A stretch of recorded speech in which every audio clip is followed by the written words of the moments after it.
fuudhaa waaqayyotti hima. Nama isaa lafa isaa fuula waaqayyo dura kaa'amtiidha. Biyya keenya yaa waaqayyo biyya keenya yaa waaqayyo abbaa bonaa fi gannaa nu isiin amananna. Haala hundaa keessatti olaantummaan kan keeti yaa waaqayyo cina keenya dhaabadhu biyya keenya yaadadhu lafa keenya deebisi saba keenya eebbisi yaa waaqayyo biyya keenyaaf qajeelummaa walqixxummaa birmadummaa nagaa jaalala jireenya yaa waaqayyo biyya keenyaaf qajeelummaa walqixxummaa birmadummaa nagaa jaalala jireenya maqaa Yesuusiin ameen.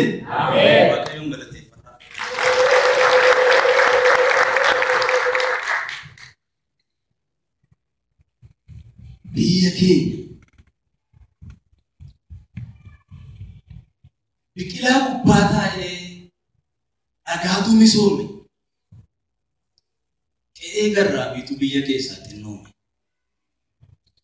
haga baay'ee wal caallee maka keenya wallaalle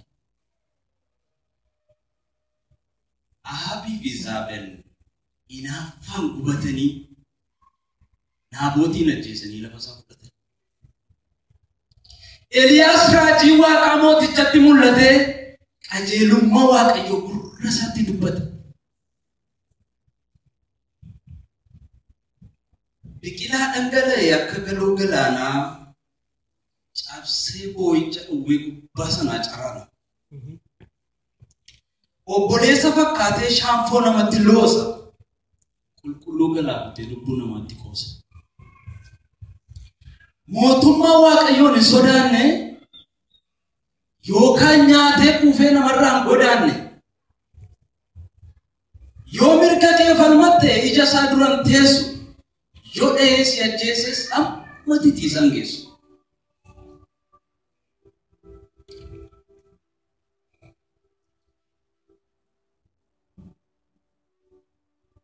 Namni kan Waaqayyooti eenyu tolchuu hin danda'u.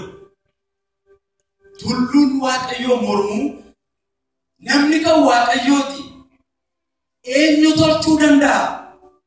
Tulluun Waaqayyoo mormuu raawwatee lafa dha'a. Qabeenya ofii isaatii Waaqayyoon ilaala. Tarii badiisi isaanii kan keenya kana caala. Farda keenya yaabbatee mataarra nu diddichee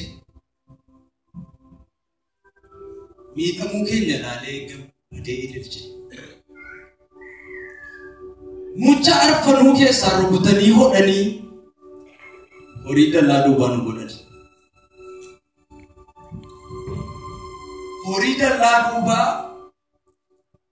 Horii dallaa duubaa alagaa fakkaata.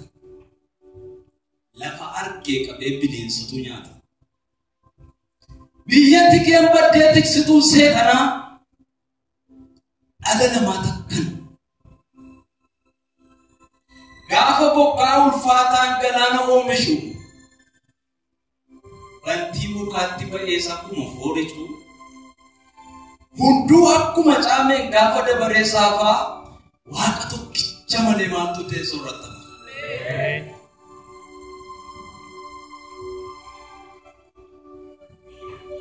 Ijaabaasa Waaqayyoon kan nu namana.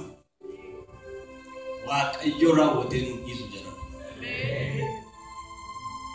Qoodi keenya xinnaatu tarii ittoo guddataa dubbiin akka irraan taatu abdiinatti mul'ata.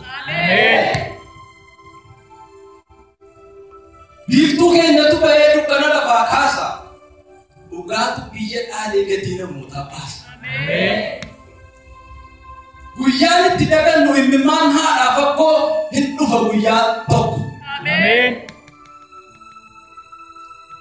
waaqayyo gaafa ka'ee dhimma keenya ilaalu eenyuun hin caalu. Waraabessatu didee marrumaasaa gana. Hantuutaaf adurreetu boolla tokkotti gala.